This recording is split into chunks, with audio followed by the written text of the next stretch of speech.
my whole world was altered forever. While I was in Washington hiring staff, I got a phone call. My wife and 3 children were Christmas shopping. Tractor trailer broadsided it and killed my wife and killed my daughter. And they weren't sure that my sons would live. Many people have gone through things like that. But because I had the incredible good fortune of an extended family, grounded in love and loyalty, imbued with a sense of obligation imparted to each of us, I not only got help, but by focusing on my sons, I found my redemption. I can remember my mother, a sweet lady, looking at me after we left the hospital and saying, "Joey, out of everything terrible that happens to you, something good will come if you look hard enough for it." She was right. The incredible bond I have with my children is a gift I'm not sure I would have had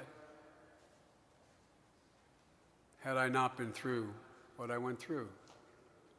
Who knows whether I would have been able to appreciate at that moment in my life, that heady moment in my life, what my first obligation was. So I began to commute, never intending to stay in Washington, and that's the God's truth. I was supposed to be sworn in with everyone else that year in '73, but I wouldn't go down. So Mansfield thought I'd changed my mind and not come. And he sent up a Secretary of Senate to swear me in the hospital room with my children. And I began to commute thinking I was only going to stay a little while, 4 hours a day, every day, from Washington to Wilmington, which I've done for over 37 years. I did it because I wanted to be able to kiss them goodnight and kiss them in the morning the next day. No Ozzie and Harry at breakfast or great familial thing. Just climb in bed with them. Because I came to realize that a child can hold an important thought, something they want to say to their mom and dad, maybe for 12 or 24 hours, and then it's gone.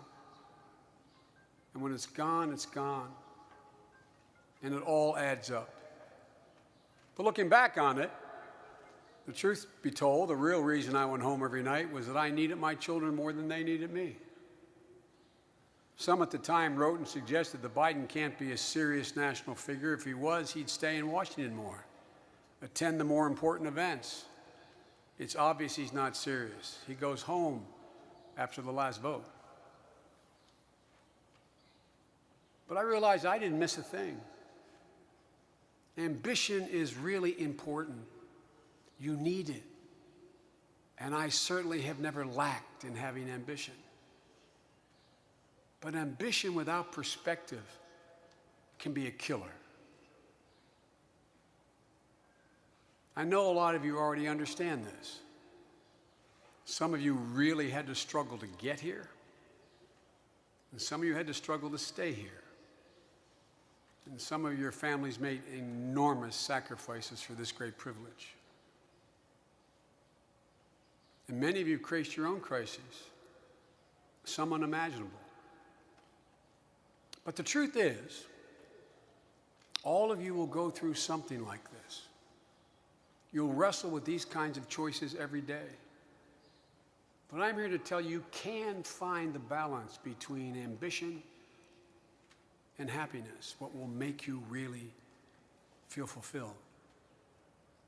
And along the way, it helps a great deal if you can resist the temptation to rationalize. My chief of staff for over 25 years, one of the finest men I've ever known, even though he graduated from Penn,